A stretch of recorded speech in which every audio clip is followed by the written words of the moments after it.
ரீசெண்டா மதுரை மீனாட்சி அம்மன் கோயிலுக்கு போயிருந்தேங்க. மதுரைக்கு நம்ம மொத நாளே ரீச் ஆயிட்டோம். அதனால எங்கேயாவது ஸ்டே பண்ணணும் அப்படிங்கிறதுக்காக ஹோட்டல் தமிழ்நாடு தான் புக் பண்ணியிருந்தோம். அங்க உண்மையாலுமே ரொம்ப நல்லா இருந்ததுங்க. நம்ம ஏற்கனவே திருச்செந்தூர்ல இந்த மாரிலாம் நம்ம ஸ்டே பண்ணியிருக்கோம் ஹோட்டல் தமிழ்நாடு. எனக்கு என்னமோ அதெல்லாம் கம்பேர் பண்ணும்போது மதுரையில வந்து ரொம்பவே நல்லா இருந்தது. இது வந்து மதுரை 2 அப்படின்னு நெனைக்கிறேன். சூப்பரா இருந்தது ரூமு. நல்லா ஸ்பேஷியஸா இருந்தது. நமக்கு வந்து கபோர்ட்ஸ் குடுத்துருந்தாங்க. இந்த பெட்ல வந்து பார்த்தீங்கன்னா 2 அடல்ட், 1 கிட் இப்படிதான் படுக்க முடியும். நம்ம எக்ஸ்ட்ரா பெட் வேணும்னா வாங்கிக்கலாம். எல்லாமே ரொம்ப நீட்டாவும் இருந்துச்சு. ரொம்ப நல்லாவும் இருந்தது.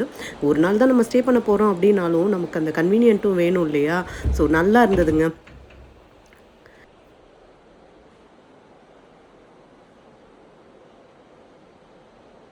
நம்ம எங்க போனாலுமே பாத்ரூம் வந்து நமக்கு நீட்டா இருக்கணும்னு எதிர்பார்ப்போம் இல்லையா?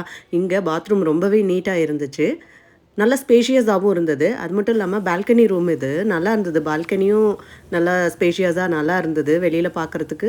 பிரேக்ஃபாஸ்ட் காலையில 7:30ன்னு சொன்னாங்க. நாங்க ஒரு 8:00 போயிருந்தோம். ஃபுட்ட பத்தி சொல்லணும்னா, சிம்பிள் பிரேக்ஃபாஸ்ட்டுங்க. பட் டேஸ்ட் அல்டிமேட்டா இருந்தது. மதுரையோட ஃபுட் டேஸ்ட்ட பத்தி நம்ம சொல்ல தேவையில்ல. எல்லாருக்குமே தெரியும். இருந்தாலும் நாங்க பரிமாறினவங்க கிட்ட எங்க சந்தோஷத்தையும், இந்த ஃபுட்டோட டேஸ்ட் இவ்ளோ நல்லா இருந்தது அப்படிங்கிறதையும் அவங்க கிட்ட பகிர்ந்துக்கிட்டோம்.